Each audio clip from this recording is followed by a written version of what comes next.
issues like this. Why is it weighing in now? Well, because over the weekend, the president's personal attorney seemed to try to shift the blame to the Secret Service by saying that if these Russians were really so questionable, then why didn't the Secret Service properly vet them and keep this meeting from taking place? Here's a clip. Well, I've wondered why the Secret Service, if this was nefarious, why did the Secret Service allow these people in? The president had Secret Service protection at that point. That raised a question with me.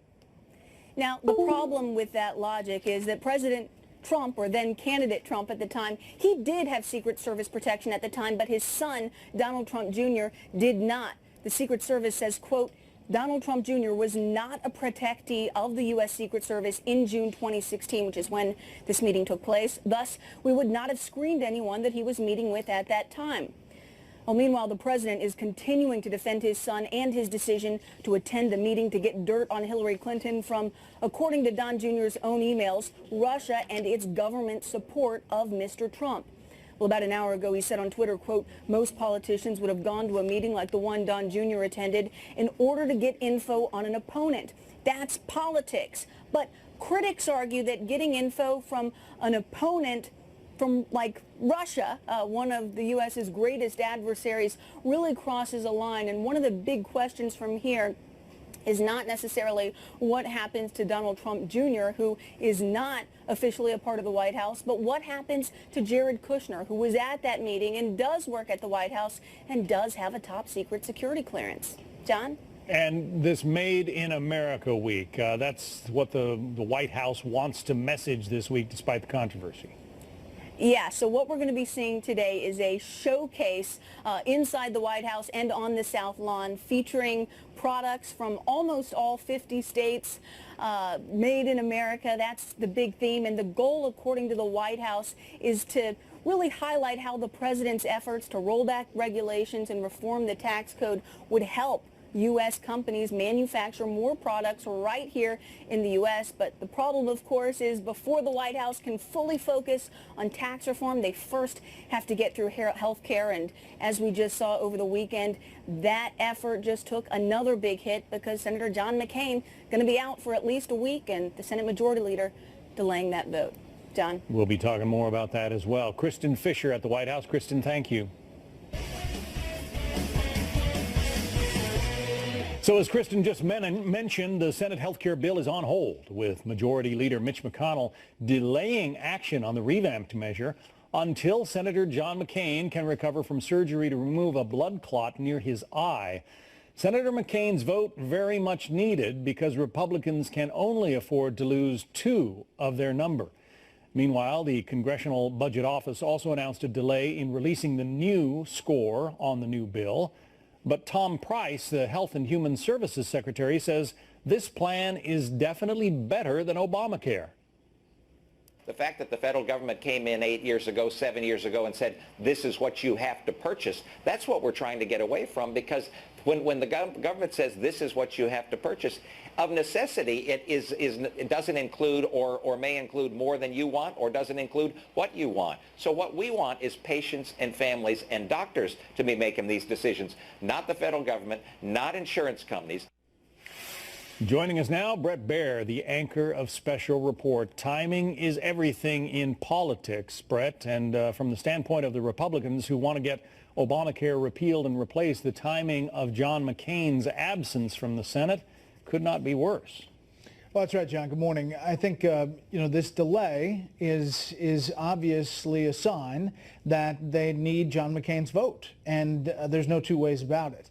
This will come down to just 1, maybe 2 votes, but you have 2 Republican senators who have already said they are voting against the health care bill no matter what. You have others who have concerns. The 2 are Rand Paul and Susan Collins.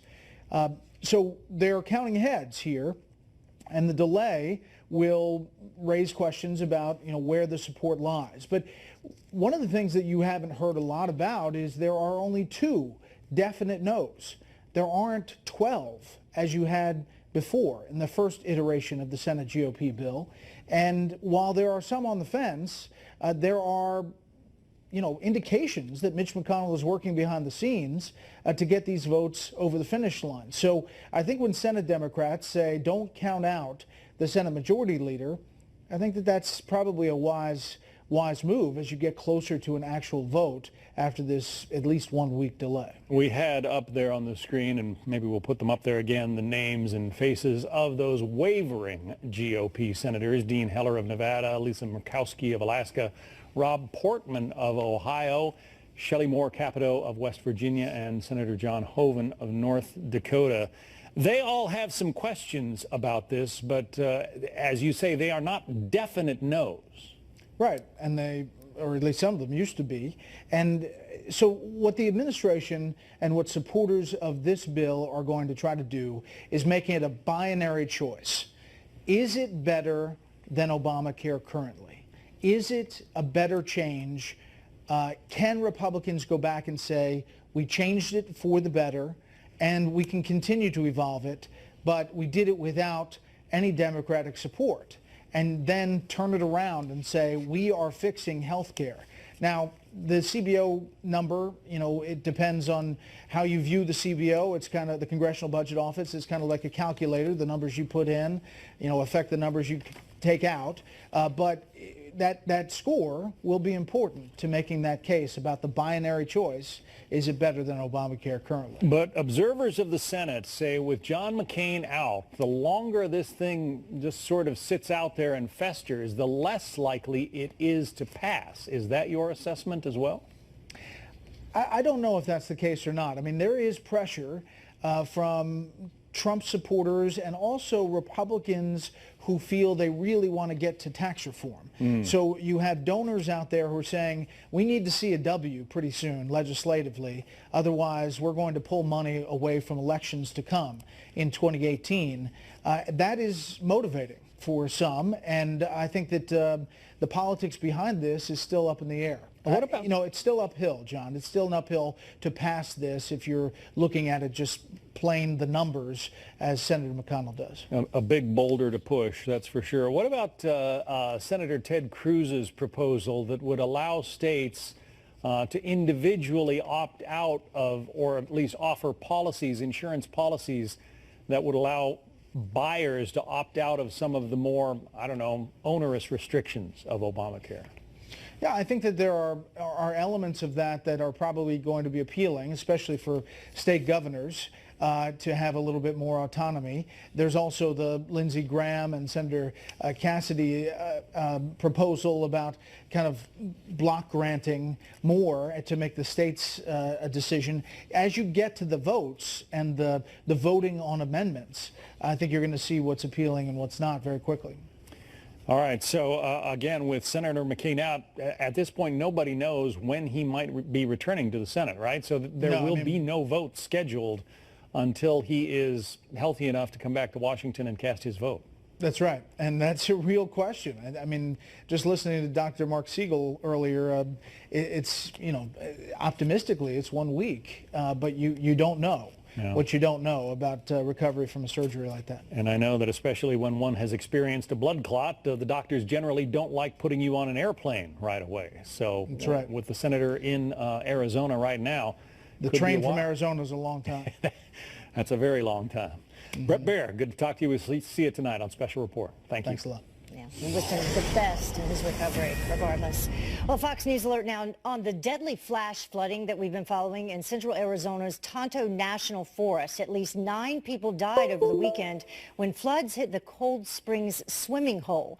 4 people caught in the torrent were rescued, and crews are still searching for a 13-year-old boy who is missing. Alicia Acuna joins us now with more. Alicia, I understand one of those who died was a 2-year-old child. Yeah, the youngest was 2, the oldest, Heather, 60 years old, and that young teenage boy who was swept away from his family, he was part of a group of people that had come up for a day trip from Phoenix and Flagstaff. And this part of the Tonto National Forest is a draw for folks, especially in summer, where they head to the Cold Spring swimming hole to cool off or hike. It was in a narrow part of the canyon where the group of family and friends were by the river, which was relatively calm at the time, when the 6-foot 10-foot wall of water filled with debris and tree branches came tearing through the canyon and swept them away, some as far as 2 miles downstream. 9 of the people were killed, 5 of them children. Mandisa Alexander shot this cell phone video. She says at one point she saw a man clinging to a tree holding a baby when she tried to help. Tried to put a branch out to see if we could try to rescue him, and people were yelling and saying get out the water, and so we ended up falling back and we got out, and we weren't sure if there was more water coming down, and then they were saying that rescuers were on their way down. Now, Arizona's monsoons can be particularly dangerous. In this instance, it wasn't even raining where this group was enjoying the day. The storm was about 8 miles upstream, but the National Weather Service says it dumped about 1.5 inches of rain within an hour. The sheriff's office says the victims likely had no warning. There was probably no way they heard that there was a flash flood warning because there was no cell phone service, and you're probably not going to get too many radio stations down in there either. Heather, that 13-year-old boy, the search for him resumed this morning, and today they're using helicopters in addition to specially trained dogs. Yeah, Heather. I know those first responders called it a black wave and said that it was about 45 Yes. miles per hour when it swept through. Alicia, thank you so much. Sure. What a sad story. Yeah. One lawmaker pivotal to the Republican effort to pass a health care bill became the target of vandals. Why somebody trashed Senator Dean Heller's home office. And South Korea reaching out to their neighbors to the north, hoping to begin talks that could diffuse tensions and possibly reunite some families separated since the Korean armistice. Nevada Republican Senator Dean Heller's Las Vegas office was broken into over the weekend. A threatening note left behind by the intruder or intruders, according to a local police source. Senator Heller has been in the public eye of late as one of the Republicans voicing concerns with the health care bill now making its way through the Senate. Las Vegas police have confirmed the break-in took place, but they have not shared any details about the contents of that note. Well, despite the growing nuclear threat, South Korea is extending an olive branch to its neighbor in the north. Now, the South Korean president proposing talks to end hostilities along the border and to resume family reunions. And while it's still unclear if Kim Jong-un will actually agree to open a dialogue, many world leaders support the idea of finding a diplomatic solution. Our position is clear. We trust the leadership and the ownership of the Republic of Korea in this process, and we stay in close contacts with all our international allies and friends to coordinate well messages. We will discuss with the ministers what more we can do to facilitate a solution that, in our view, cannot be but a diplomatic and political one, for sure not a military solution for the situation in the Korean Peninsula, as the South Koreans have pointed out very clearly. So let's bring in Stephen Bucci. He is a former Deputy Assistant Secretary of Defense. Thank you very much for joining us, first of all. Well, it's good to be here. Thank you for having me. Well, anyone who has followed the new South Korean president, President Moon, you and I have spoken about this as well. It's no secret that he is open to dialogue with North Korea. He's mentioned as being in favor of what's referred to as a sunshine policy, which means, in essence, engagement and cooperation with North Korea. But then you have President Trump, who said, you know, and I quote, as far as North Korea is concerned, it may take longer than he'd like. It may take longer than we'd like, but there will be success in the end, one way or the other. So does this suggestion by South Korea's president to have this meeting or open dialogue run counterproductive to U.S. policy? How does it work? Does it work together? Well, it obviously works together. The South Koreans are our ally and a sovereign nation. They have every right to open up talks with their neighbor. It would be wise if they coordinated with the United States, because the North Koreans have proven to be a totally unreliable negotiating partner in the past.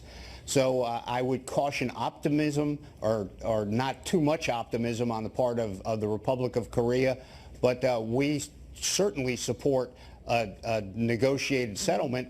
But we need to watch and be prepared for anything. Well, and on that note, there are two sides that we mentioned there at the beginning of the segment. There's the effort to end any type of hostile activities happening at the border between South Korea and North Korea. And then there's also the effort to resume these family reunions between North Korea and South Korea as a result of the Korean War.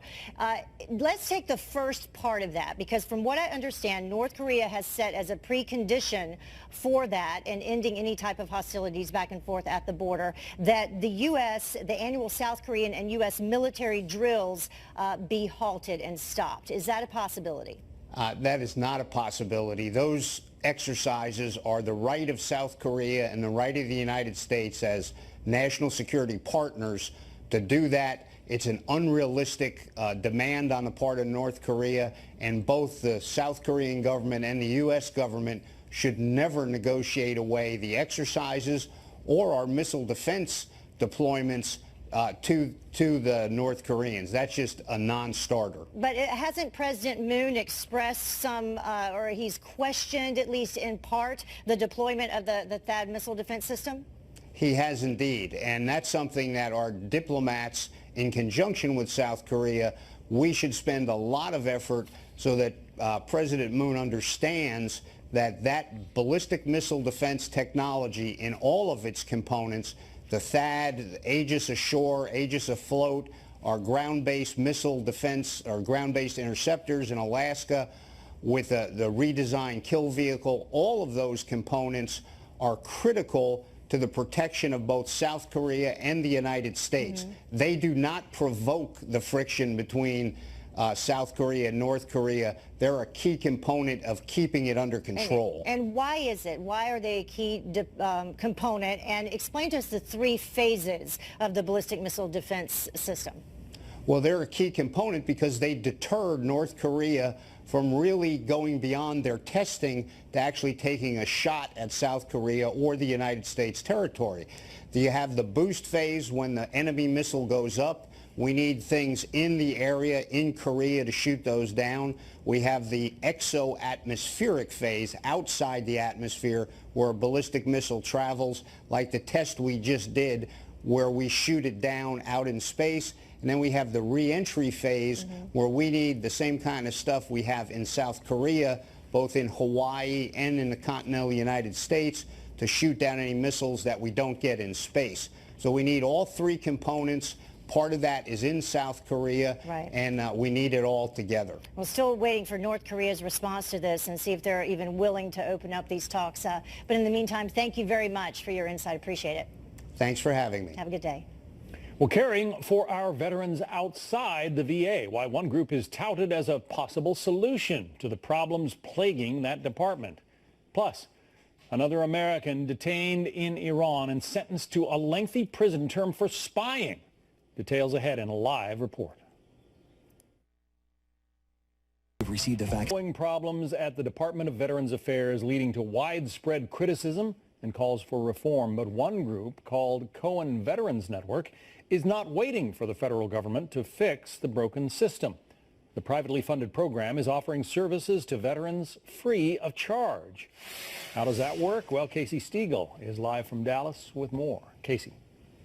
Hey, John, there are currently 7 of these Cohen clinics up and running across the country, with 4 more scheduled to open soon in places like D.C. and Denver, Colorado. The expansion is based on need, and the clinic staff tells us they have received such overwhelming support and people seeking out their services, so that's why new clinics are opening. Cohen Veterans Network, funded entirely through private donations for now, which allows them to provide the treatment at no cost to the patient. Something that also sets it apart from the VA, family members are eligible for care too.